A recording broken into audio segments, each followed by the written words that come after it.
Good evening. My name is Sam Beisline. Welcome to my YouTube channel. Tonight we're here at the Maryland, Pennsylvania Railroad Heritage Village at Muddy Creek Forks, Maryland, Pennsylvania Railroad Preservation Society. And just to show you around here, this is one of my projects. I have several projects down here at the Maryland, Pennsylvania Preservation Society at Muddy Creek Forks underway. What happens is I go ahead and get busy with working on things for society here at the village, and then I turn around and work on other things, and next thing it's like a snowball effect of anything else. But yeah, this here is actually an A5 motor car, Fairmont, 1943 World War II. I got this motor car here from over in New Jersey from a gentleman, and it was in pretty tough condition, but it was pretty well complete for the most part. It was missing its wood, and it has the flathead Waukesha FC engine. And believe it or not, I finally got this run during the pandemic. So this project here was my pandemic car, so I ended up stripping it all down. And the reason I had to get it down this far is I had it sitting on a piece of panel track just south of the tool house. One day I turned around and got a phone call saying, "Hey Sam, your motor car sitting on a little panel. The big oak tree came off the side of the hill, and that big oak tree came down and struck the frame horns right here in the front, and this whole motor car was sitting like this on that panel track, and it was sitting like a little crooked wise. And so I turned around, had to go down and saw the tree off of it, and just missed the hand crank right here to start the engine up. That actually bolts onto a piece of steel right in front here. So I turned around, finally got here inside the old Kaiser fertilizer warehouse, and broke it down. I was able to get this side here. I took the rest of these frame pieces apart, got them straightened, sat them on the concrete floor and beat them, got them straight, and then I got all these pieces ready to go. So I think what I'm going to do is go ahead and get the rest of this framework put together the way it should be, which I have all the pieces, and go ahead and get it on a movable stand with some dolly casters underneath of it, so that way I can move it around, and that way I go ahead and start going back, putting it back together. But yeah, I have two A5s. This is an A5. I have another Fairmont A5. Actually, it's in better condition.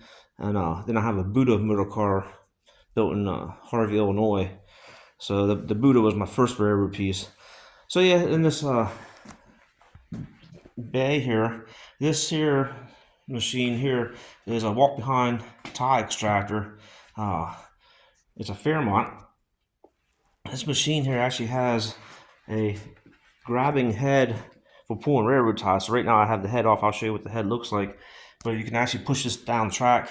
It originally had a old Wisconsin engine on, a 14 horsepower, and it was a pretty weak tie extractor engine. Just wouldn't move any of the hydraulic cylinders, wouldn't lift. These are actually rail jacks to pick the railroad rail up, so we get the weight off. So I turned around and I found this Kohler engine, and this is a 14 horse Kohler. Look at that.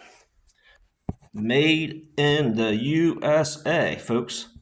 USA. We used to make things like this, 14 horse. Look at that. Soak that in a little bit. So yeah, very proud of that. Just like that there, American made. We built that here in the States. Very proud, you know. So anyhow, yeah, I'm gonna go ahead and I'll show you the piece that goes on that. And that's over here. And this is what that piece looks like right here. So yeah, this piece actually bucks up against the railroad rail. The railroad rail is right in here, and then this piece in here actually grabs the railroad tie, and you can squeeze the tie, and then it cycles itself out to pull the tie out underneath the rail.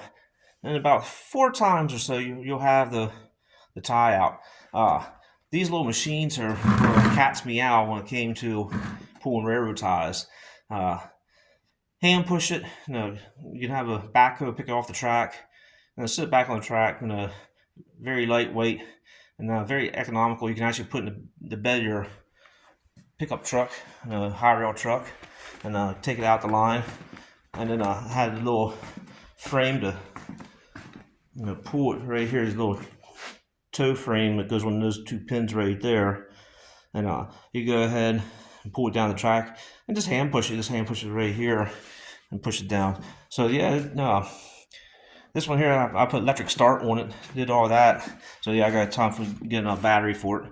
It's been a little while since I've fiddled around with this machine, but yeah, this machine's a pretty good machine. I did a lot of tie work with it here at the railroad at Muddy Creek Forks, and the society has one built by Tamper, and my dad and I worked on that one. We got that one from the old Canton Railroad years ago from Baltimore, and we turned around and rehabbed that one, and that one runs great too. So yeah, these little tie extractor, actually what they're called is a suction gang machine, is what Fairmont called them, Harsco called them. So yeah, so right now, like I said, we got the old Schrader up and running here this evening, making our heat. So yeah, just a little bit of a story with the Schrader and the wood stove here. Schrader fireplace, built in Oregon. This is the King. I grew up with the Queen, and there was a Queen. So, and these were built. This one here, all Schraders were built in Oregon. So these are pretty good wood stoves. So yeah, whenever you open these wood stoves, and make sure I have the camera here in my right hand. So I'm going to go ahead and open up real easy and be able to see what it looks like in there. So yeah, we got some good heat here tonight. Yeah, that's burning pretty decent. So I'll go ahead and poke her around a little bit, and then shut up. Now the biggest thing with these wood stoves, the Schrader, it does have a gasket around the door, which I gotta get some gasket glue and glue that back on here. I took notice to that tonight it just came off. But yeah, and turn around and close the door here and close the other door, and not the sort of, they're made out like a cast aluminum. Come to find out. So that's one thing bad about the Schrader. So you gotta sort of get them together like that and close it, and it has the dampers right here. And a good old wood stove. Got my tea kettles up here, sitting on refractory brick here, and then that's where the stack temperature is right now. So yeah, I turned around, found myself a pretty cool clock at Community Aid. Found that. One thing I took notice here tonight, it's Tuesday, not Monday, but time's still keeping pretty decent.